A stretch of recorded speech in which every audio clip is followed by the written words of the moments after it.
Hello everyone, good morning. তো সকাল সকাল দেখো বাড়ির সামনে সবজি নিয়ে এসেছিল, আর ও কালকে বাজার করেনি, আর বাড়িতে না কোনো সবজিও নেই। তাই ভাবলাম এই দাদাটার কাছ থেকে কিছু সবজি কিনে নিই। আর বাড়িতে সবজি না থাকলে না শীতকালে মনটাও ভালো লাগে না, আর কি রান্না করব সেটাই ভাবতে পারি না। এইখান থেকে আমি কটা মূলো আর লাল শাক নিয়েছিলাম, আর এই যে দুজনা মিলেই বাচ্ছি। কি বলো তো, আজ থেকে ঠিক করেছি আমি একা একা সমস্ত কাজ করব না, মানে আমার একা একা কাজ করতে কষ্ট হয়ে যায়। তাই সবাইকেই কাজ করতে হবে। কি বলো তো, সংসারটা তো আমার একার নয়, আর আমি একাও খাই না। সবাই মিলেমিশে কাজ করলে কি হয়, আমার কষ্টটা একটু কম হয়। কিন্তু আমি কিন্তু এতদিন কাউকে কিছু বলিনি যে সবার করতে হবে বা কিছু। হ্যাঁ, আমি এখন পারছি না বলে বলি। দেখো, শরীর তো সবসময় সমান সাথ দেয় না, আর শরীরটা কদিন ধরে বেশ একটু খারাপও আছে। আর কি বলো তো, সমস্তটা সামলে একার হাতে না আমি আর পারছি না, সত্যি বলছি। আমি যতক্ষণ পারি কাউকে বলি না, কিন্তু এটা না দেখেছি, চুপ করে থাকলে না কেউ তোমাকে কোনো সময় বলবে না যে তোমার কষ্ট হয়েছে, বা আমার কষ্ট হলে কেউ এই কথাটা বলে না, থাক এই কাজটা করতে হবে না, বা রেখে দাও আমি পরে করব। কিন্তু অন্যের কষ্ট আমাকে কিন্তু বুঝতেই হয়।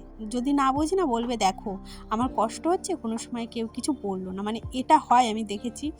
আমার কোনো সময় শরীর খারাপ লাগুক, কেউ কিন্তু একবার এসে জিজ্ঞাসা করবে না, হাজব্যান্ড বলো আর যেই বলো। মানে আমি মুখে বলবো তবেই, তার আগে কিন্তু কেউ আমার মুখ দেখে বুঝতে চায় না বা বুঝতে পারে না, সেটা বুঝি না। কিন্তু আমার সবাইকে দেখে বুঝতে হয়। তার জন্য ঠিক করেছি নিজেকে কষ্ট দিয়ে না কোনো লাভ নেই। কি বলো তো, তোমার কষ্ট যদি কেউ বোঝে তাহলে নিজেকে কষ্ট দাও, কিন্তু তোমার কষ্ট যদি কেউ না বোঝে, তাদেরকে কি বলো তো, তাদের সঙ্গে ভালো ব্যবহার। কি বলো তো, একটা সংসারে খুঁটিনাটি কিন্তু কম কাজ থাকে না। হ্যাঁ, তুমি মানতাম একা রয়েছো, কেউ নেই, তাহলে তোমাকে এই কাজটা করতে হতো। আর যখন বাড়ির সবাই আছে তখন সবাই মিলে করলে তাহলে সবারই কষ্ট কম হয়, তাই না? এটা কি বলো তো, এটা অনেকে বোঝে না যে বাড়ির বউ মানে যে একটা ধরা থাকে যে বাড়ির বউয়ের এই কাজগুলো করতে হবে। যাই হোক, আজকে এই যে রান্না করছি জ্বালানিতে, আমার ননদকে মানে আমার ননদ ভাতটা রান্না করেছিল, আর দুজনা মিলেই আজকে কাজ করছি আমি। কেননা একা একাই কাঠের উনুনে কেটে বেছে আগে যদি নিতাম তাহলে পারতাম, কিন্তু আমি আগে যেহেতু কেটে বেছে নিইনি, মানে আমি ঠিক ছিল না যে আমি এতে রান্না করব। হুট করেই ইচ্ছা হলো যে হাতে যখন টাইম আছে তখন এতেই রান্না করি, আর তাই দিদি ওই যে কেটে দিচ্ছে। সত্যি কথা বলতে আমার ননদকে দিয়ে আমি সেরকম একটা কাজ করাই না, আমি চাইও না করাতে। বাট যখন পেরে উঠি না তখন তো করতেই হবে, তাই না? তো নিজে যতক্ষণ পারি ততক্ষণ করি, আমি বলছি ঠিকই, কিন্তু এটা আমি পারি না। মানে আমি ভাবি যে সবাইকে বলবো যে এ সম্পূর্ণ কাজটা আমার দায়িত্ব না, তোমাকেও কিছুটা ভাগ করে নিতে হবে। বাট হয় না, আমি পারি না। বলছি যে আমি কারোর সাথে কেন জানি না খারাপ ব্যবহার আমার আসে না, আমি মনে মনে ভাবি করব, কিন্তু আমি পারি না। শত চেষ্টা করলেও কারোর সাথে খারাপ ব্যবহার করতে পারি না। মানে এটা বলতে পারো, মানে অনেকে মুখের পরে বলে দেয় না, হয়তো খুব বেশি রাগ হলে তখন কাউকে বলি। কিন্তু আমি না এখন অনেকটা চেঞ্জ হয়ে গেছি। আগে যেমন হুটহাট করে রেগে যেতাম, এখন আর যাচ্ছি না।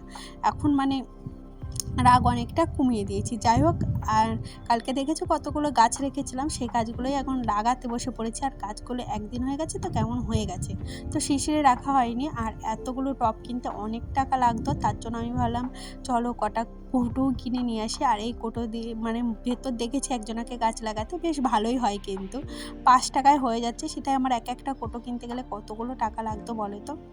যাই হোক, এই যে গাছগুলো লাগাচ্ছি, আর আমি গাছ ভীষণ ভালোবাসি।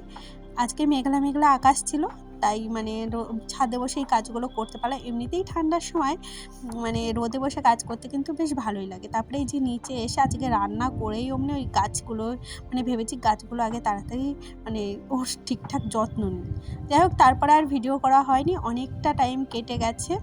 মানে ঘর দোর মুছে স্নান করে পুজো পুজো দিয়েছিলাম, আনিশাকে খাইয়েছিলাম, তারপরে ওকে আবার বই টই পড়িয়ে মানে দুপুরে পড়িয়েছিলাম আর কি। ওর কিছু স্কুলে কাজ থাকে, তো একটু রেস্ট নিয়ে যে এখন আবার রেস্ট বলতে কি ওই এডিটিংয়ে করছিলাম। কালকে জলপাইয়ের আচার বানিয়েছিলাম, সেটাই এখন এই জারে ঢুকিয়ে রাখছি আর কি।